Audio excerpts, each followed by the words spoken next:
First off, I need to ask if there are any bill introductions. Seeing none at this time. We have a presentation today. I'm sorry. Chris? Thank you, Mr. Chairman. If you don't mind, I'll go ahead and give kind of the updates on requests for introduction for committee. Thank you. Good morning, committee. Good to be back.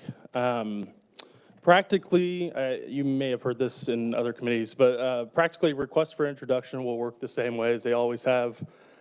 You or an organization or an individual can request a bill through this committee by giving the RS number, their name, and possibly a brief description of the bill. But this session, what's changed due to a new House rule, and now that our office is capable of doing such, that requester information will be not only on the website as it's been the past few sessions, but also printed at the top of House bills.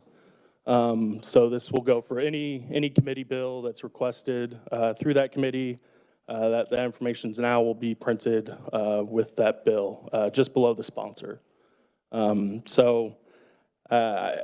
What I'd recommend is make sure you're clear when you make a request or anyone making a request through the committee. Make sure that you say if it's on behalf of an individual or an organization because we want to make sure we get the correct information and have it accurate on the bill. So I might be reaching out if maybe I didn't catch it or needed a clarification. So if you have any questions, please let me know, but that's the change for this session. Thank you, Mr. Chair. All right, thank you, Chris. At this time, we have Ryan Hoffman from the Kansas Corporation Commission to present to us. Welcome, Ryan. Good morning, Chair, members of the House Committee on Water. My name is Ryan Hoffman. I am the Director of the Oil and Gas Conservation Division for the Kansas Corporation Commission. Today I'll be going over a handout that I hope you all have. It's got some maps and graphs and charts in it. Before I get too far into it, though, I would point out that it was this committee last year that had a very profound effect on how I do this presentation. And that's primarily the way you reacted when I said I didn't have a PowerPoint. The amount of cheers and smiles I saw at just that news has inspired me to not use PowerPoints again. So, yes, as you can see on the front page, the Conservation Division has 4 regional districts throughout the state. And throughout the presentation, I'll talk about these districts, but you can see our District 1 is Southwest Kansas with a headquarters in Dodge City. District 2 is Central Kansas with a headquarters in Wichita. District 3 is Eastern Kansas with our headquarters in Chanute. And then District 4 is Northwest Kansas with our headquarters in Hayes. Those are the people that go out and do most of the work when it comes to abandoned well plugging. And later on, I have information broken out by district, so now you have that visual to understand where we're talking about. Historically speaking, Kansas has had a statutory plugging program since 1996. There were 2 funds established by the legislature, one for what I call legacy wells that were drilled prior to July 1, 1996, and then an assurance fund for wells that were plugged after July 1, 1996. The statutory legacy fund was funded by a transfer from the state general fund, a transfer from the conservation fee fund, which is our operating fund. It's the fund that gets its income from the mills on oil and gas production. And then there was a transfer from the water plan, and any salvage we got from materials we salvaged while we plugged wells, and then half of the royalty from production on federal minerals in Kansas. And I said federal minerals, not federal land, and that's in part because after the Dust Bowl, the federal government kept a lot of the minerals when they resold the property. So there are federal minerals throughout Kansas, and we get half of that to go into our abandoned well fund. The assurance fund was different. That was for the newer wells, and that was the income for that primarily is derived from licensing. Individuals pay a fee to be licensed, and then there's a cash bond or fee that they pay when they get their license. And that program worked pretty well. We've plugged more than 10,000 wells, and it's since 1996. To date, it's actually more than 11,000 wells, but we made some changes, so I hesitate to attribute those all to that same program. The next page, I have a chart showing our current program, and by current, I mean what we did last year. Leading up to, I would say it was 2019, we had those two funds that were operating separately, and what we found was that one for the wells drilled after July 1, 1996 was not being used. For the most part, we were able to locate those operators and use and have them plug the wells instead of using the state funds. So in 2019, we came before the legislature, actually it was 2020, we came before the legislature and asked that those funds be combined as part of a larger sweeping change to our abandoned well plugging statutes. And as you can imagine, it didn't quite make it through 2020. So in 2021, we came back, that measure was passed, and then in 2022, we had it clarified that the funds were combined. So our hope was that we could use those combined funds more effectively to plug wells throughout the state. And if you see the note there, the current balance right now is $5.7 million. And for last fiscal year, you can see we plugged 93 wells, $1.2 million. And then there's another chart there that says other than plugging. And what that other than plugging is that this is well plugging and site remediation. And there are times where we will get a phone call that somebody notices something, they suspect there could be an abandoned well, and we have to respond by either digging up a location or installing a valve to stop a leak, something along those lines so that we can complete our investigation. Those are the funds that we spent during doing those activities. So spent $1.24 million last year doing that.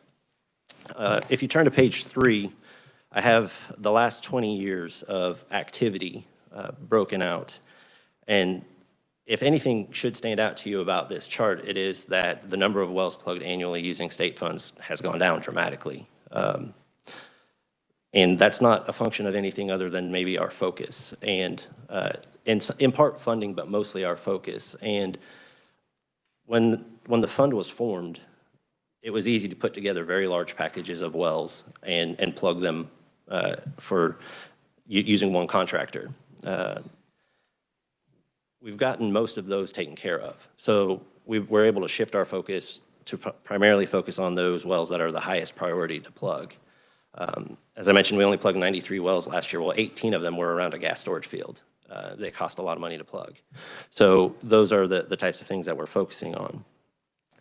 And that's also reflected in the chart below that when you can see the average cost per well. Because that's one of the questions I always get is, well, how much does it cost to plug a well in Kansas? And the typical answer is, well, it depends. Where are you? How deep is the well? How was it completed? Do you run into any problems while you're doing that? And as you can see from this chart that, historically that number has gone up quite a bit. Some of that is related to just inflation or other price increases you see in other industries. But also part of it is that when you start focusing on the bigger problem wells, they cost more to plug. So that's reflected there. So far this fiscal year, we've got 67 wells either under contract or out for bid. We've plugged 2 so far this year for $49,000. So our average per well price is definitely going up. One of the things that I would like to highlight that we've done in efforts to improve our state plugging is we've held contractor meetings. We've tried to attract more people to do this work. And going back to the previous chart, you can see in 2017, it was 127 wells, and 2018 was 103. What we ran into there is a lack of interest in the program because, well, if you want to become a state vendor, there's a process you have to go through. It doesn't matter if you're going to plug wells or clean toilets. There's like a 40-page document that you have to fill out. And what we found is most of our contractors didn't want to do that. It wasn't worth it. So we went out to them and we held meetings in all 4 of our districts, and we walked them through the process. Essentially went step by step through the application and explained, this is how you fill this out, this is the information you need. And it really paid off. By the time that we were able to start utilizing those funds, we had 12 contractors on contract. That was a high at the time. Leading up to what you see here, another thing we were running into is with the higher costs, the people we had on contract from just 3 years ago are saying, we can't make money at the prices we quoted you 3 years ago. So last session, I mentioned that we were in the midst of doing these contractor meetings and we were having really good turnout. Well, it ended up that as a result of those meetings, we now have 23 state plugging contractors. That is more than double the high, or just about double the high. That is a tremendous amount, and I never would have thought we'd be able to say that. And it's not just in eastern Kansas, it's all over the state that we have contractors available now. In fact, yesterday, we had a meeting to talk. I guess I'll slow down. I won't get into that part just yet, but some changes we've made to improve our transparency. We have a whole section of our website dedicated to abandoned well plugging, our efforts both on the state and federal level. So if you have questions, or if you have constituents that have questions, they can go there, they can get contact information, they can look and see where the wells we're plugging are, so that they'll have that kind of information. If they're interested in any of the salvage value, there's a link to our Purple Wave auctions. Purple Wave has been a tremendous tool for us to use. It used to be that when we would have a salvage auction, we would post something on our website, and we'd have 2 or 3 people bid, and that was about it. Now that has gone on Purple Wave, we can have 20 to 30 bidders. We have people from Oklahoma drive into Kansas to get stuff, so we're able to move a lot more of the salvage value, and then what we do with that money is we put it back into the fund, and we use it to plug more wells. So it's been a very nice tool for us to utilize. But I think the thing that I'm most excited about isn't necessarily our state program. It's what we're doing with federal money. And if you turn to the next page, there's a map there that shows, it says federal initial grant projects. You can see that under the bipartisan infrastructure law, I want to make sure I'm on the same page as you all. I might have got too excited and turned one too many pages. I did. All right. The federal government put out the bipartisan infrastructure law had $4.7 or $4.2 billion in money for states and the federal government to plug wells. They're broken into 3 programs: wells on federal lands, tribal lands, and then for states. I have here what you can use that money for. There are some general restrictions that 10% of the funds can only be used for administrative purposes. We do that for a software to track what I have here in bold underlined, the Davis-Bacon Act. That is a federal fair wage and labor standard that applies to any construction project using $2,000 or more of federal money. And if you were wondering, how does plugging abandoned wells in Kansas qualify as a construction project, the answer is that because Congress said it did in the act. They have the ability to apply this even though it's not construction. So what that means is our contractors on the federal projects have to make sure that their employees are getting paid the correct wage for the correct county for the correct job that they're doing. And that can vary from county to county. So they may have to pay their backhoe operator $60 an hour in Miami County and then go to Johnson County and pay them $120 an hour. It's something that they have to track very carefully, but it goes beyond that because there are many employees that don't do just one job. So now they have to track how many hours they do each job, and they have to pay them that wage for each job. And that's where the software comes in that we use the money is they're able to log this information one time, and then for all future projects, that information is there and they can just fill out the hours they worked and not have to try to figure out the wage. There are 3 types of grants that are available to states: the initial grant, the formula grant, and the performance grant. I'll talk about performance grants first because that's the one that we haven't really had much experience with. There are 2 types. One's called a regulatory improvement grant, and just like the name, it is for states to use to improve their regulations. So there are 2 types. There's a plugging standards. If we were to improve our plugging standards, we would be eligible for up to $20 million. If we improve our regulations that would prevent future orphan wells through things such as temporary abandonment, transfer of operator, or heightened financial assurance, then we're also eligible for another $20 million by making those regulatory changes. And then there are matching grants, and the matching grants, they have a formula where we figure out how much we spent on average from 2010 to 2019 plugging wells, and then we commit to spend a certain amount over that, and they will match that amount up to $30 million over the course of the program. So there are, seems like there's a lot of good opportunity yet for these that we haven't had any guidance on. The Department of Interior did a request for information where they were asking about plugging standards and how it should allocate money based on certain changes you make to the regulations. The comments that I filed in response to those was essentially requesting that they not establish any sort of national standard, because even within Kansas, our standards change depending upon where we are because they're based on geology, and it wouldn't be appropriate to do that nationally. And they were also supposed to have that money available about 6 months ago, and we're working on comments. So it's one of those things where if they would speed up the process, we might be able to utilize the money. On the next page, I'll talk about initial grants, and that's the one that we have the most experience with. There were two different types. There was an up to $25 million, the large initial grant, or an up to $5 million initial grant. And when they first announced these and some of the provisions related to them, one of them, the biggest hurdle I saw was there was 90 days to obligate $25 million. And in our initial discussions with the Department of Interior, the word obligate became something that we talked about quite a bit, because they believed obligate meant that we could say that we had spent the money and we were waiting on an invoice and we could pay. We said that's not how state government works. It takes 90 days to get contracts signed. So that's what we took it to mean, was that we could get the money obligated to be paid in a contract at a future date.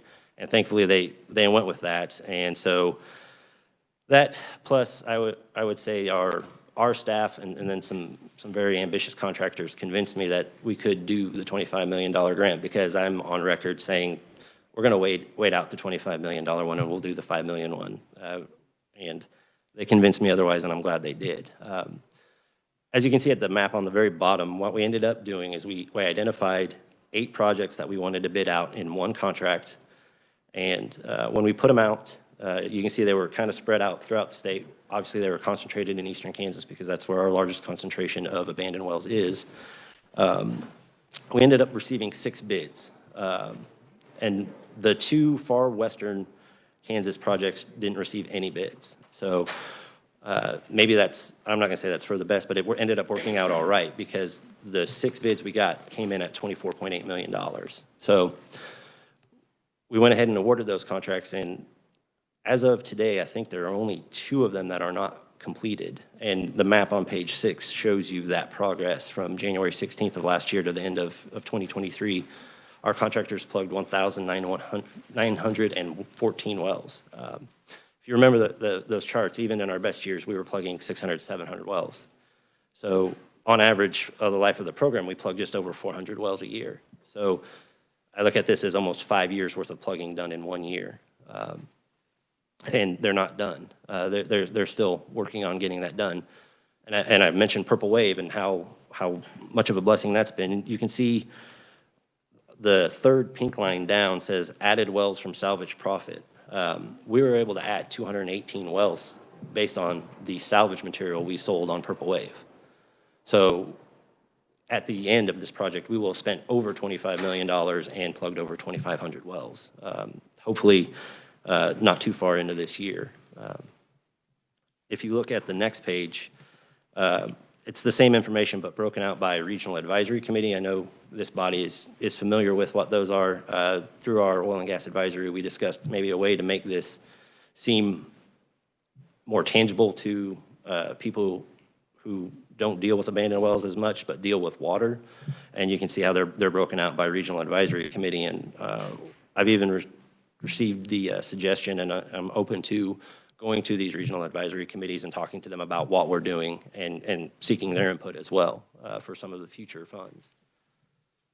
The next page, I don't have any more maps, I apologize. This is the last page. It's about the formula grant, and that's the last grant I'll talk about. It's obviously, it's based on a formula. When we had to file a notice of intent to apply, and our notice of intent had to include how many abandoned wells, documented abandoned wells we had, how many jobs were lost in the oil and gas sector during COVID, and then how much it was going to cost to plug those wells. We filed our notice. We documented 5,477 abandoned wells because that's how many abandoned well records we had in our database at that time. And we estimated it would be almost $36 million to plug those wells.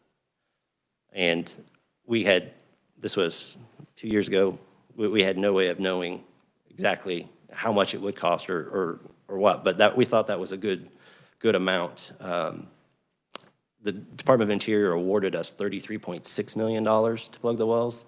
And I should rephrase and say not awarded.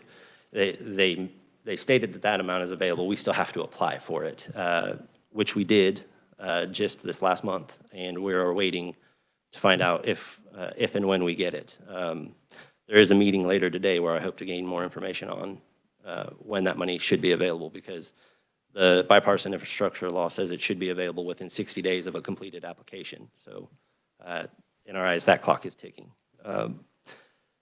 With regard to this grant, yesterday we had our first contractor meeting. We were in Chanute, and we had 8 different contractors there. 6 of them are ones who have already performed some of this federal work. Today, actually, we're having a meeting in Wichita with 2 contractors. And then on Tuesday, we'll be in Dodge City meeting with at least 6, maybe 12 more there to talk about our projects.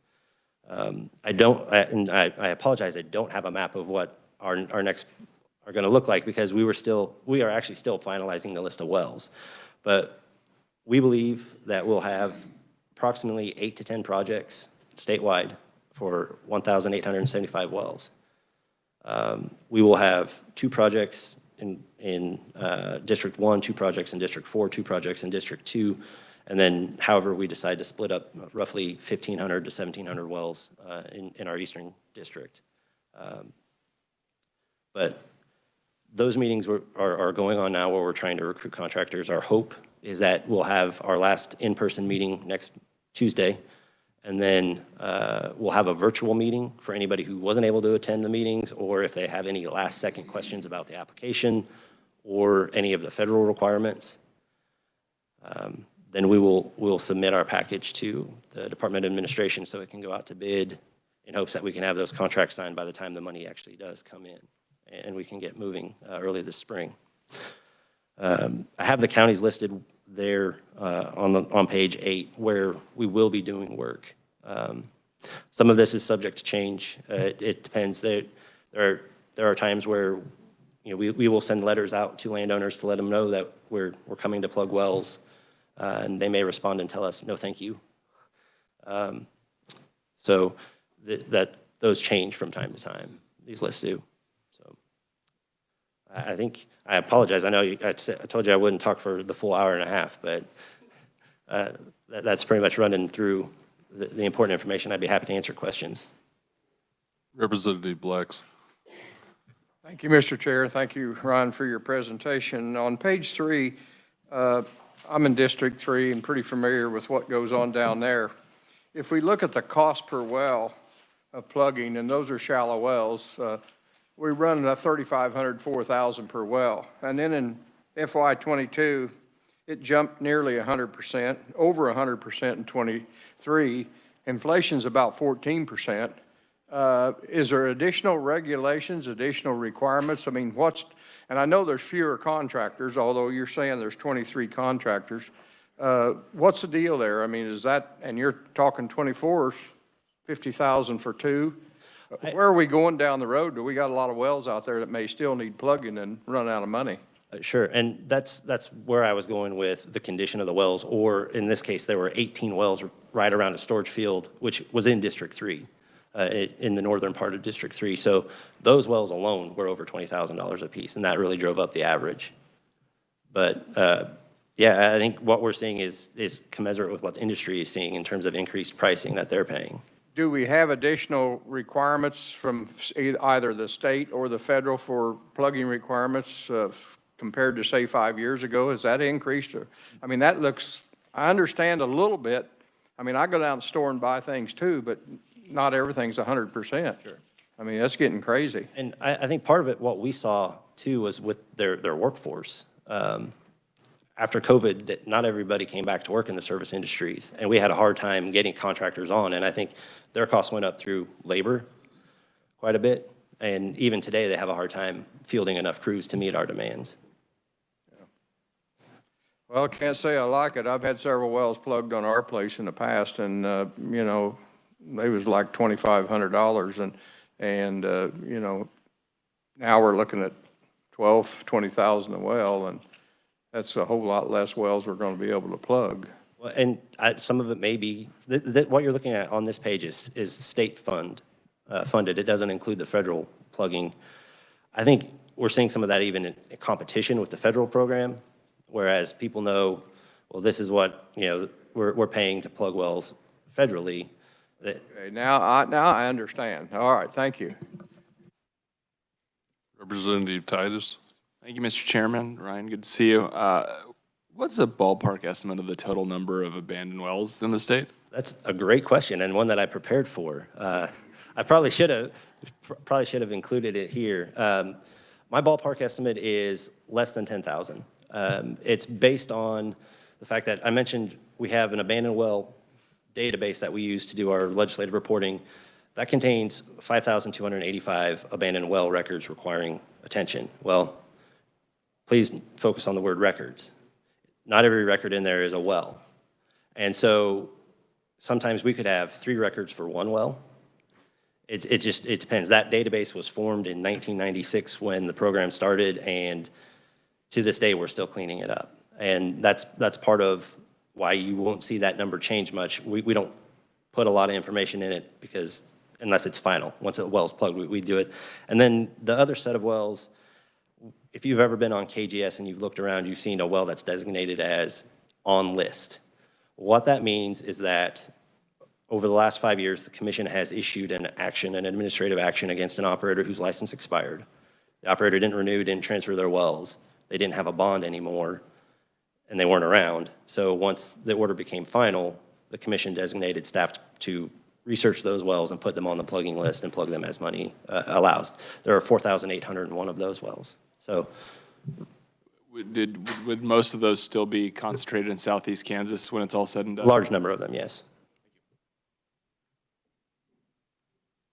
Representative White. Thank you, Mr. Chair, and thank you for your presentation. Can I have some examples of what's the salvage things sold on Purple Wave? Thank you. The tubing and rods that we pull out of the hole before we plug a well, then any of the surface equipment, so you could have pump jacks, you could have tanks.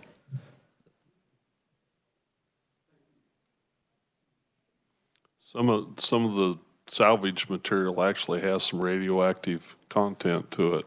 It is a buy as is agreement. Yes. So I'm just to expound a little bit, it's not probably appropriate in a lot of applications, and there'd be a limited market. But we do see that the good condition tubing is something that operators are looking for because it's a lot cheaper than buying it brand new. If it could be reused for oil and gas exploration, has a lot more value than if it's a little leaky and full of holes and things. Correct. All right. Representative Vaughn. Thank you, Mr. Chair. Thank you, Mr. Hoffman. I was wondering, for the formula grants, what's the difference between your documented wells and the total number of wells that you guys have and need to plug? The documented is a sort of a creature of that grant, and the language in that grant is we had to be able to show that we had something where we were tracking these. It wasn't, and that's why we chose our abandoned well database, because we've been reporting on those wells since 1996, and that's why we called those documented. With the other wells that we talked about, we've only got commission action. We haven't been out on that property to verify that that well's still there, so that's another reason why we chose it at the time. Had I known how they would have applied it, we would have tried to shove them all into the documented category. Representative Stocksdale. Thank you, Mr. Chair. Very interesting presentation. And even though I represent Prairie Village, we don't have a whole lot of wells in my district. But I'm curious, what's the process you go through to cap a well? That's a very good question. And again, my answer will will be, it depends. The easiest ones to plug are shallow alternate to completion wells in eastern Kansas. Those wells are cemented top to bottom.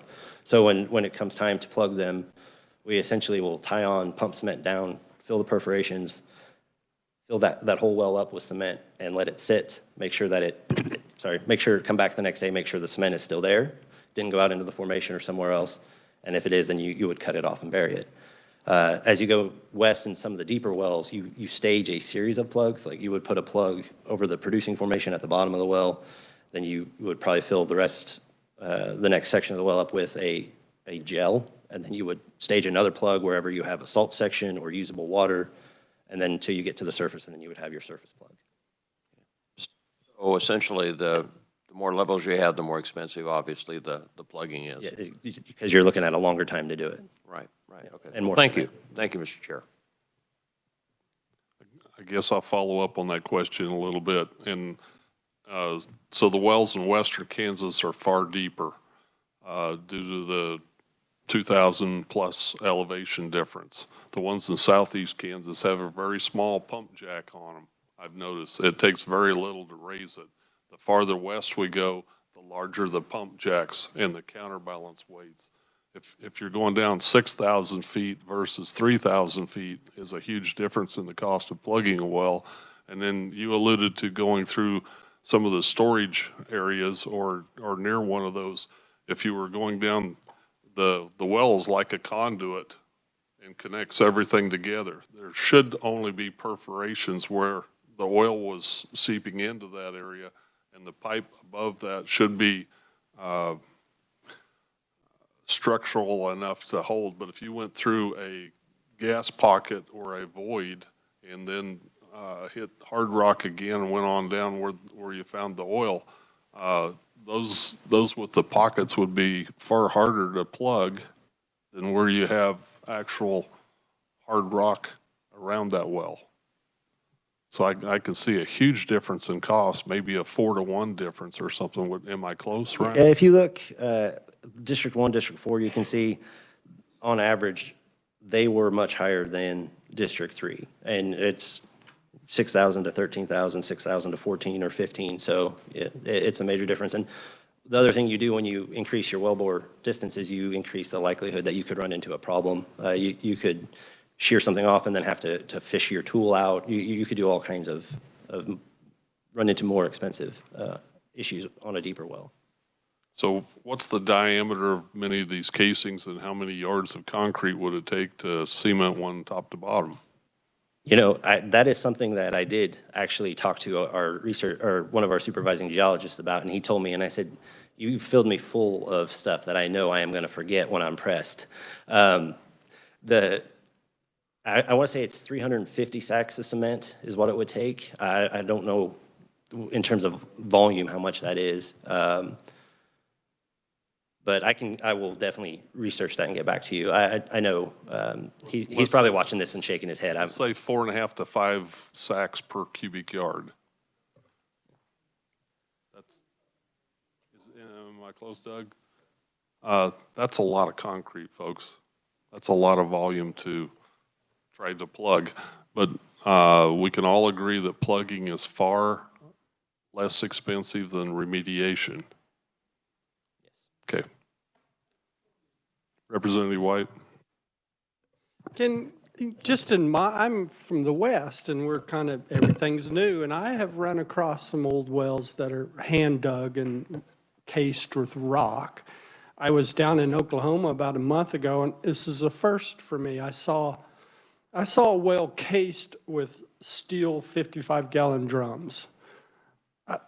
How much of this stuff, I mean, is it a surprise to, oh, there's a hand-dug, rock-cased well? I would be surprised if we found too many of those. I think most people have probably already kind of covered those up, but you think about everywhere you go in Kansas where you see a tree that's out of place, or in the middle of a cultivated field, you see like a rock structure sitting there. There's a chance that there could be a well there. The strangest one that I've ever seen, we were on a lease where we were looking for wells, and they showed me we had a record that there were 33 wells there, and we metal detected all over that place and only found 32. The contractor took a backhoe and moved a rock, and we found a wooden casing. So that takes you back to early 1900 when they drilled the well. And so there are some real old wells out there. And another point that I would make to that is we didn't come into existence until 1930. And I would say paper records really probably weren't good until the 50s at the earliest. So in order to find wells, sometimes we have to go to historical societies or counties and look at maps and see where people drew dots on those maps and then try to figure out where that is in relation to the well's actual location. Thank you. Representative Amix. Thank you, Mr. Chairman. Ryan, thanks for being here today. This is pretty good stuff here. Thank you for the answer on the less than 10,000 abandoned wells today that we kind of know about.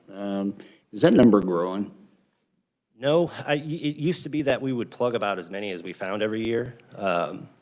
We're finding less now, and I think that's good, but I still, I still think there are unknown unknowns out there that, you know, they could be in tree rows or other areas where people don't spend a lot of time. So at our contractor meeting yesterday, I had a contractor who told me about a map he had that he'd lived in that area his whole life and he had never seen those wells. But this map said those wells were drilled some point in time. So that means they've been gone for over 40 years. But nobody knew where they were. We don't have any records of why they went away or how they went away either. So. Thank you, Mr. Chair. So a follow-up to that, and under the assurance well program, the ones that are drilled after 96, these are drilled for a purpose and they're going to be there for a long time, correct? Correct. And I would, the assurance fund and the other fund are combined now. So we just have the one fund. The assurance money does go into that fund still. Thank you, Mr. Chair. Representative Vaughn. Thank you, Mr. Chair. Quick follow-up. So if there are about 10,000 wells total, if KCC receives the formula grants for the roughly 5,500 documented wells, that leaves about 4,500 undocumented or not part of that. Is that correct?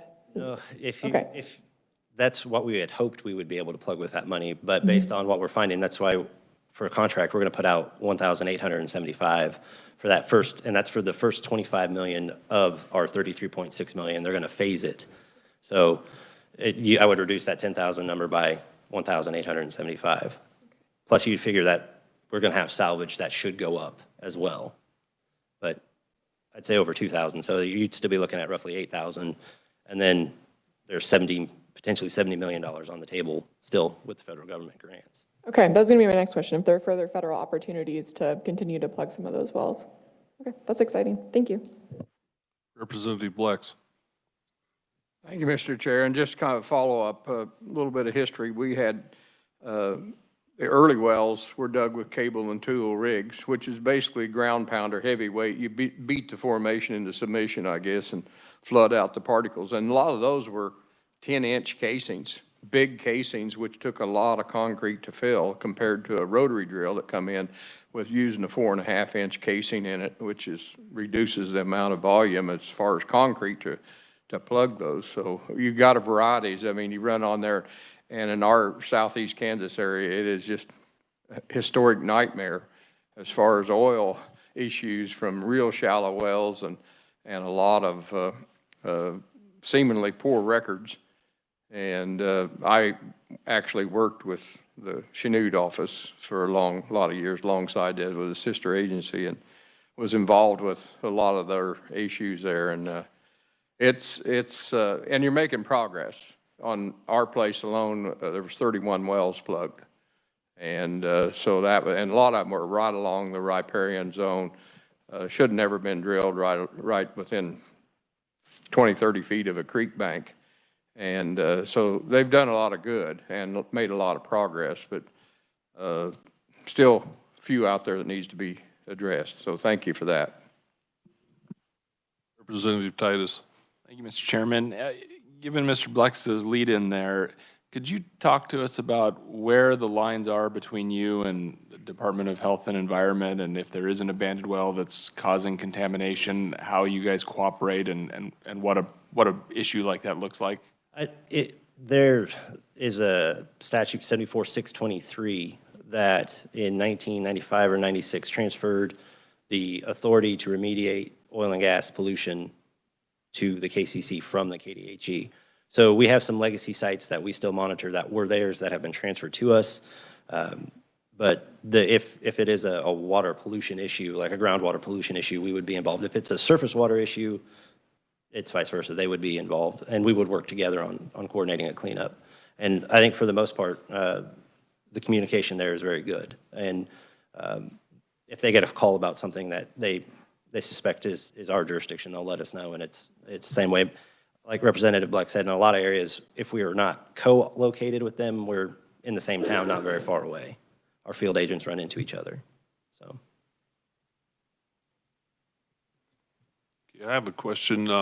Since 1996, the oil companies have to put up a bond and give assurance that any of their wells will be plugged in the future. That financial bond, is that placed with the KCC? It is, and I should be clear in explaining how the bond works. The bond is for the first 3 years that they are licensed. And if they have a good compliance record for the first 3 years, then they can pay the cash fee instead after that, and they don't have to put up the bond. Now, if they're over 3 years and they have a poor record of compliance or they have penalties, we're able to extend that bond for another 3 years. But for the most part, the majority of our operators are paying a cash option. Okay. So if you've identified 10,000 wells out there that are to that time period, and with this additional federal money coming in, we can plug close to 2,000 of them. Your potential list is shrinking, and someday, hopefully, we can reduce that even more. So anything since 1995 is basically taken care of financially, we think. Well, I wouldn't say that it's taken care of, we think. I would say that the way that it worked and the reason we asked for the combination of the funds is we were able to deal with most of those through compliance because the operators were around and could take care of it. Going forward, there are still, we're not adding the wells like we do, but there are companies that go out of business and leave us with wells and they don't have a financial assurance instrument that we could use. There are still some of those that happen too. So I don't know that I could answer your question directly there or agree wholeheartedly with it. Okay, the tough question for the day. If you look at our current system, in your opinion, is there anything that we could improve on our current system that might help us in the future? I do, and I think we're there in sense that we're starting. What this federal money has done is it's given us time to figure out the best way going forward. And we've had some of those discussions internally. We've had a few discussions with industry about what it would look like best going forward, because the majority of the industry is actually very conscientious about their legacy, and they don't want to be the people who leave Kansas looking like it is now. And they're willing to come to the table and talk about what can be done to prevent that in the future. And that's where we are right now. Those talks are just in their infant stages, because we have, I'm hoping, at least 5 years worth of federal money yet that we can spend before we need to get to that point. And then at that point, we'll know what our universe of abandoned wells is and what we should have on hand to take care of them. Any further questions?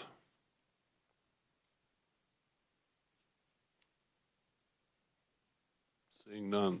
Ryan, thank you very much. Very nice presentation, and I feel comfortable that the KCC is taking care of things. The additional federal funding was very welcome, though. Yes, it was. Okay. Thank you very much. All right, thank you.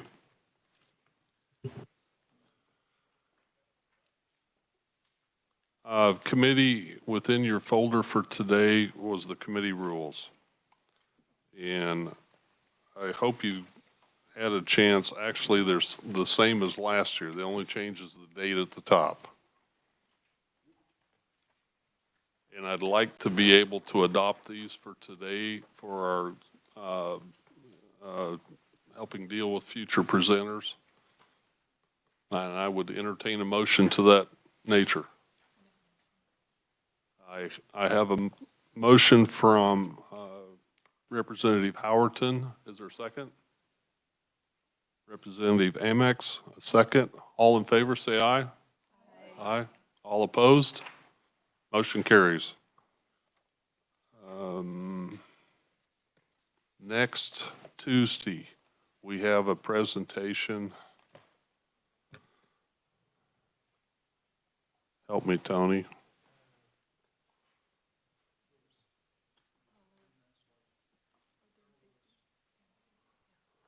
Water retention structure safety.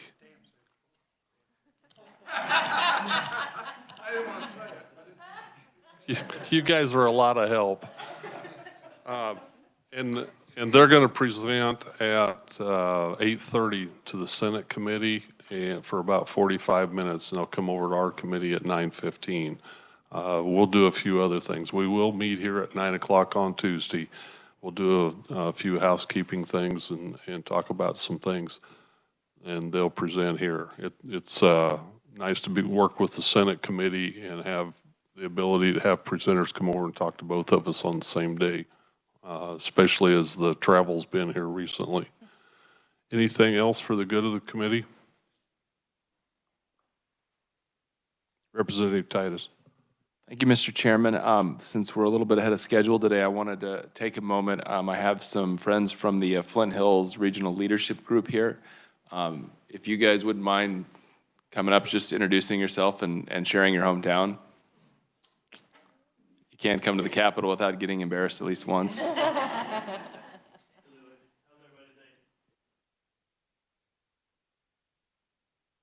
Hometowns, Council Grove. Been back in Kansas for 4 years. I went to Oklahoma for 20 years, and I got 2 kids. So thanks for having us. Hello, my name is Israel Upping Fuentes. I live in Manhattan. Home county is Haskell County, way out in western Kansas. Just glad to be here today. Thank you. Hi, everyone. My name is Amanda Gannott, and I am from Alma, Kansas, in Wabunsee County. Thank you, guys. Thank you, Mr. Chairman. Glad to have you. Sublette Larks or the other school? I'm sorry. I was 50-50 on that. All right. Anything else? Thank you, committee. We are adjourned until